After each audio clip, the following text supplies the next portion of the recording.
Bon, avant de se faire les appels mal intentionnés, on va terminer avec Maxime qui nous avait appelé, il se faisait harceler par son ex-meilleur ami. Et on a Axel qui est avec nous aussi, qui voulait donner son avis. Pareil. Salut Axel. Bonsoir. Comment vas-tu ? Très bien et vous ? Super, bienvenue Axel. Alors, dis-moi, t'as été harcelé aussi toi comme Maxime et t'as trouvé une solution en priori ?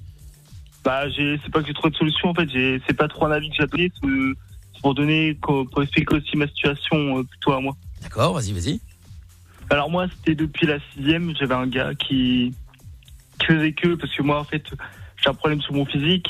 Ouais. Puis du coup, il faisait que m'insulter et tout sur mon physique et tout. Mais tu sais Axel, même quand t'as pas de problème sur ton physique, les mecs ils trouveront un truc hein. Mais oui, il y a toujours un truc. Ouais, c'est un con hein.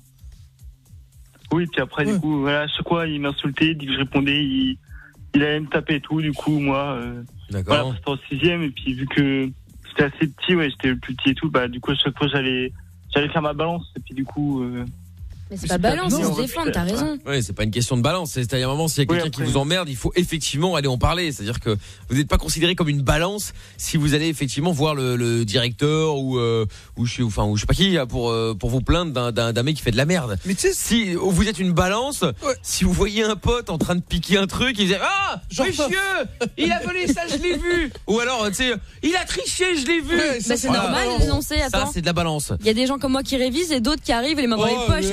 Alors, on va pas nous faire chier. Là, alors, c'est même le tricheur qui essaie de se défendre. T'avais qu'à tricher et puis voilà. C'est ça. Là, par contre, ce qui est marrant, c'est que moi, alors c'est bon, il fut un temps quand j'étais au collège ou en primaire.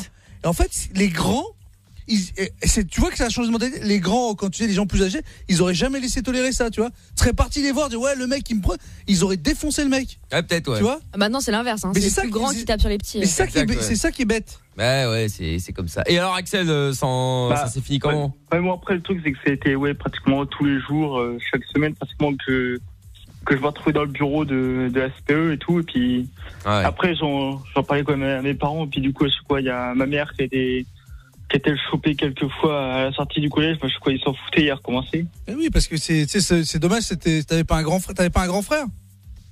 Si, mais voilà quoi. Ils ont jamais été protecteurs. Ouais, d'accord, okay. C'est leur rôle aussi quoi. Bah oui, mais bon, en gros, voilà, il faut juste pas se laisser faire. Faut pas hésiter aussi à aller se plaindre, faut pas hésiter à aller en parler. Faut pas tout garder pour vous. Il y a un moment. Ouais, puis il faut leur répondre à un moment donné, ces mecs-là. Bien sûr. Et puis faut pas avoir peur. Et alors évidemment, ça dépend. Si le mec en face est une armoire à glace et qu'elle tape sur tout et n'importe quoi, méfiez-vous quand même un petit peu. J'ai toujours dit, moi, si un jour j'ai des enfants, quoi qu'il arrive, il faut ce soient des combattants émérites. Voilà. J'en ai rien à foutre. Il veut monter une armée. Non, mais c'est vrai. Attends, mais imagine t'as une fille. Tu vas la laisser se faire insulter, critiquer. Mais non, mais faut qu'elle soit comme. Mais oui, mais après faut ouvrir sa gueule, tu vois. Faut ouvrir sa gueule, ça sert à rien des fois. Ouais, mais bon. Combat MMA, UFC. Mais oui. Bah tu verras. Après c'est. Mais non, mais faut pas se laisser impressionner, c'est tout. Ouais, deux kicks dans sa gueule, tu vois le mec il va tomber. Mais oui. Surtout que tu les recroises, ces gens-là, 10 ans plus tard, ils ont raté leur vie. Bah mais probablement. C'est des sauf que Toff, il a jamais fait ça lui. Là c'était la vie. Ah oui. Ça avait pas été jusqu'à là parce qu'après en première, je m'étais retrouvé en internat. Et en internat, c'était pire. Après, en internat, j'ai eu droit à toutes les crasses et tout. Un jour, on m'avait carrément enfermé dans un placard. Oh là. Putain, ouais, t'as vraiment pas eu de chance. Du coup, même, il était 8-9 heures du soir, j'ai été obligé d'appeler ma mère. Et puis ma mère, elle a fait quoi? À 8-9 heures du soir, il y a eu une descente de flics à l'internat. Oh là là. Ah ouais, sympa. Ah ouais, putain, toi, c'est chaud, mec. t'es à fond. Bon, Ouais, puis après, on a eu jusqu'à me frapper tous les soirs et tout. Et puis après, il y a eu même, c'était jusqu'à l'année dernière. Mais bon, après, j'ai su prendre sur moi, je crois, force avec les insultes et tout. Je commençais à plus répondre et tout. Sauf que l'année dernière, il y a un gars, il s'amusait à m'insulter en classe. Je lui ai sorti ta gueule, il a attendu que la prof elle sorte et puis dès que la prof elle est sortie, j'ai eu le droit à me faire taper en plein cours. Ouais, mais il y a un moment donné, Axel, je veux pas pousser à la violence, mais t'aurais pu acheter un petit bâton, quoi. Ouais, bon, tu vois, tu le mets. Mais non, mais c'est vrai. Le mec, attends, tu peux pas te laisser. Après, on va dire, ouais, mais c'est violent. Et alors, il y a un moment donné, tu réponds. Tu sais, c'est biblique, œil pour œil, dent pour dent. C'est le mec, c'est le prêcheur, Paulo le prêcheur. Les enfants, je vous emmène la bonne. Non, mais tu vois, le mec qui après, c'est. Là, toi, c'est une situation d'extrême urgence. Tu vois. Voilà. C'est de la self-défense. Exactement. La légitime défense. Après, ouais. Le truc, c'est que moi, je prends un garçon, qui frappe et tout. Moi, jamais j'ai levé la main sur quelqu'un ou quoi. Non, mais t'as bien fait. Défendre tout. Après, t'as bien fait, mais il faut arriver à trouver la frontière entre être gentil et effectivement pas être violent. Et la frontière du je prends les coups et puis je prends les coups et je me défends pas, tu vois, faut arrêter. Et le pire, c'est que arriver à personne trouver t'aide. le juste milieu, quoi. Tu vois, personne t'aide, donc à un moment donné, tu dois répondre, tu t'es obligé de répondre. T'aurais pas dû laisser le truc traîner, quoi.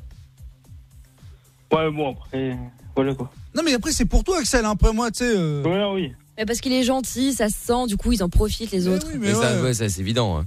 Ça, c'est évident. Bon, après, pour dire qu'après, il y avait aussi le harcèlement moral, c'est juste qu'il était, parce que j'étais en apprentissage, il y avait jusqu'à l'employeur qui harcelait moralement, du coup. Ah oui, putain, tu les as tous, tu les as tous eu, toi, hein, depuis le début jusqu'à la fin. Hein. Depuis ma 6ème, j'ai parce droit que t'es gentil. tout, parce que tu te laisses faire. Mais c'est ça, Axel. Hein. Non, mais c'est vrai. Le jour où tu vas la ramener, tu vas voir, ils vont tous être choqués. Tu dis, arrête d'être gentil. Maintenant, quand le mec il dit un truc, tu dis non. Tu dis, vas-y. Devant un employeur aussi, on va pas quand même. Et bah, alors, c'est pas Dieu. Ah, mais attends, mais c'est pas parce que c'est l'employeur qu'il a le droit de faire tout ce qu'il veut. Hein. Il peut te donner des ordres, il peut te dire plein de choses, mais il y a un moment, c'est pas la fête non plus, tu vois. Il y en a du boulot. Hein. Bah, c'est pas Dieu, quoi. Surtout que l'employeur, il a essayé de lever la main un jour et tout. Il a voulu te taper? Pour un employeur. Non, il a essayé, il a levé la main, mais il l'a pas redescendu. Mais parce que tu se calmes, ces gens. Parce que tu dis rien, Axel. Tu sais, en fait, les gens, tous ces gens-là, ce sont des lâches. Quand ils voient un mec un peu faible, genre comme Toff et tout, non, mais c'est vrai, ils vont à l'agressivité, ils sont agressifs. Mais si jamais ils voient des mecs un peu, je vais pas donner de nom, des trucs un peu virulents, un peu violents. Comme Polo. Je suis pas un mec violent, mais les mecs ils te cherchent pas. Hein. Ouais, bah non, là tu cherches beaucoup moins. En tout cas, Axel, te laisse pas faire. Pareil pour Maxime, tiens-moi au courant, tiens-nous au courant, Maxime, hein, si jamais c'est terminé ou s'il y a encore des problèmes. Et au pire, si jamais il y a des galères, on t'enverra Polo et Toff. Ouais, on fait une descente.